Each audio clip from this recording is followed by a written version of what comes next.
તો આજે અમારે નો ઓઇલ દહીંવડા છે.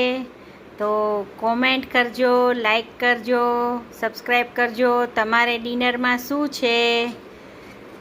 અને જો તમને મારા વિડીયો ગમતા હોય તો સબસ્ક્રાઈબ કરજો.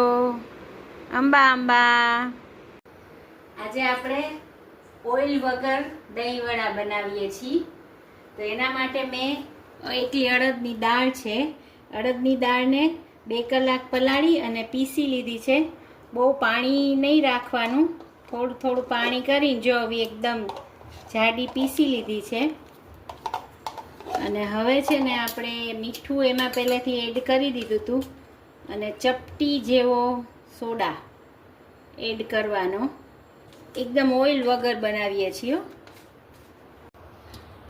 હવે જો આ આપણે છે ને એકદમ આને 2-3 મિનિટ આવું ફેટી લીધું છે. તો જો આવું થઈ ગયું છે. અને હવે તમને ખ્યાલ આવી જ ગયો હશે, આમાં આપણે થોડું થોડું ટીપું એવું તેલ એડ કરી દીધું છે. ને આપણે આ બધામાં આ ખીરું એડ કરી દઈશું. એટલે આપણે આને ઢાંકી અને 2 મિનિટ થવા દઈશું, પછી ઉથલાવીશું. હવે આપણે જો આમ સેજ ચડી ગયા એવું લાગે છે, ચેક કરી જોવાના. જો આમ ઉથલે છે એને આપણે પલટાવી દઈશું. તો બધાને પાછા પલટાવી અને પાછા 1 મિનિટ માટે થવા દઈશું. જુઓ બધા ઉથલી ગયા છે. અને હવે પાછા એને આપણે છે ને 1 મિનિટ ઢાંકીને પાછું થવા દઈશું. હવે જુઓ આપણા નો ઓઇલ વડા રેડી છે. હવે આપણે એને પ્લેટમાં લઈ લઈશું.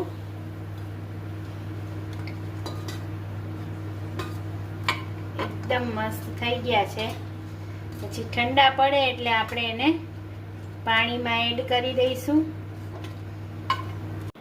હવે આપણે આ નોર્મલ જ પાણી છે એમાં 10 મિનિટ માટે એડ કરી દઈશું. ઠંડા પડી ગયા છે એટલે.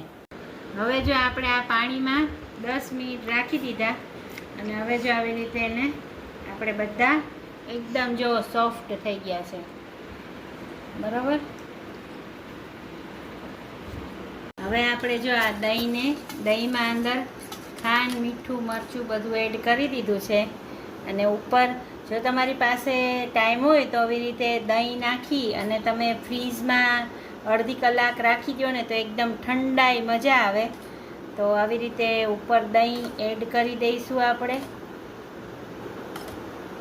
ઉપરથી આપણે આ ખજૂરની ચટણી મેં જે શેર કરી હતી જોયું ને, તમે ફ્રીઝરમાં રાખો તો તમારે જ્યારે પણ આઈટમ બનાવી હોય તમે આગળથી બહાર કાઢી લ્યો કલાક પહેલાં તો એ લિક્વિડ થઈ જશે.